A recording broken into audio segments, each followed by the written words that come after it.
Welcome to the Tournament Center. This is Brian David Marshall, and I'm here with Robert Graves, and we're going to do a little deck tech on Sunburst Gifts. Sunburst Gifts is the deck that won the Winter King last week, an extended tournament for $3,000. This is our winner right here, Robert Graves. He's one of the co-designers of the deck. What is this deck? It was called Gifts Rock. You may have seen it called Gifts Rock. I've been told that the correct name is Sunburst Gifts. Tell us a little bit about it. It's a Gifts Ungiven deck based around engineered explosives as a new pernicious deed for the deck. And with elves and fairies in the metagame, Knight of Soul's Betrayal is sprung up as a really useful card.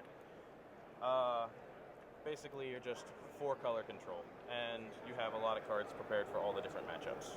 So if you wanted to get a Knight of Soul's Betrayal and you had a Gifts Ungiven in hand, how would you make sure that you end up with a Knight of Soul's Betrayal?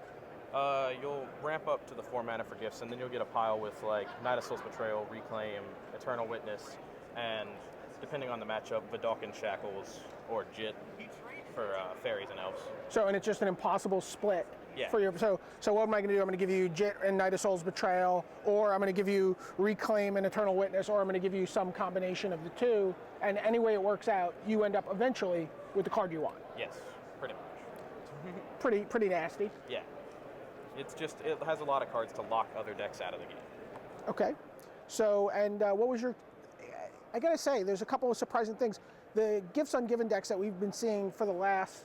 Gifts Rock decks we've been seeing the last couple of years really seem to rely on Life from the Loam, cycling lands as their method of card advantage, and yet you have Etched Oracle. What can you explain how that came to be and where the Life from the Loams are?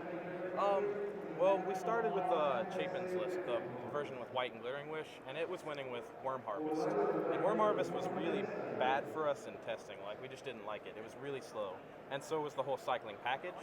So when we cut that, we needed another win condition. And obviously with Academy Ruins, an artifact creature would be really good. And so in our 4-color deck, Etched Oracle just sort of slid in there. And we kind of liked the loan package for like decks against Tron and Fairies and Tezzeret, but we haven't had space to find a loan back in the deck yet. So you think if Tron, like coming out of the last 6 rounds of Worlds this weekend, if Tron ends up being a big deck, then you would say maybe you want to think about going back to this Life from the Loam cycling lands package? I don't know that all of the cycling lands would get in, but you'd probably want Loam back and Ghost Quarter so you can keep them off Tron. Right.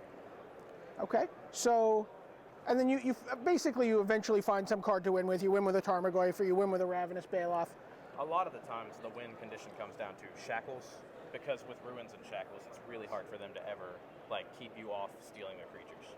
And Etched Oracle as well can be returned. Okay, so one of the cards that I know caught a lot of people's attention in the sideboard of your deck is a card. I gotta say, I never expected to see this card in Extended. I mean, I don't know if I expected to see it in Standard that much when it was in Standard. Clearwater Goblet? What happened there? It started out, someone else on our team suggested it. We were trying cards for life gain for the zoo matchups and all that. And it just, like, if you get an untapped step and you actually start gaining life with it, it's really hard for you to lose. So you like the card. This was in your Winter King list. It's still in your list for the PTQ that's going on here today. So you stand by this card. Yeah, like, some of the people that we've been playing with think that we should even consider moving it to the main deck. Like, it's just that good. Okay, and then talk a little bit about the matchups. What are the key cards in the Elf matchup? Engineered Explosives is really important for that matchup. You pretty much want to see one of those. And Knight of Soul's Betrayal is sort of like your game-ending card. If you get that on the table, there's almost no chance of you losing. How about Goblin decks? Did you see a lot of those at the Winter King? I haven't seen very much Goblins, but like when you're playing against them, you generally want to find your Jit, and you have the Explosives can be useful. Right, I was just going to say a lot of the same cards in the games there too. Yeah. And then how about Fairies? Because I have a sense there were 3 Fairy decks in the top 8 of the Winter King. I think there was just the one actually. There were 3 red decks and 1 Fairies. I played Fairies a few times that day, and it comes down to Vidalcan Shackles and Knight of Soul's Betrayal. Like, you definitely want more Shackles in that matchup because it's just so good versus them. Okay, and then can you just talk real quickly about what changes you've made to this deck since the Winter King? I noticed a couple of different things, like one of the Knight of Soul's Betrayals in the sideboard now.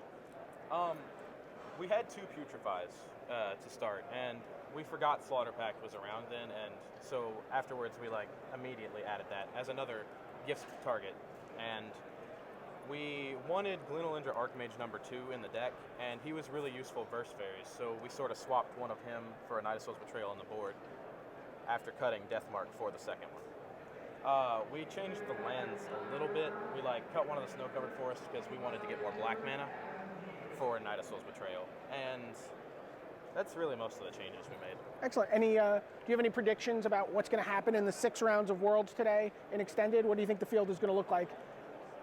I am actually not familiar with the Worlds thing. I don't think anyone's playing this deck. I don't know. A lot of people didn't seem to take it seriously. I really like it, and I saw the blue-black Tron decks were playing. I was kind of curious about those. I think that you'll probably see a bunch of Zoo and Fairies. Okay, well there you have it. Straight from the mouth of the man who won the last major extended tournament since Berlin, Robert Graves. This is Brian David Marshall signing off from the Tournament Center.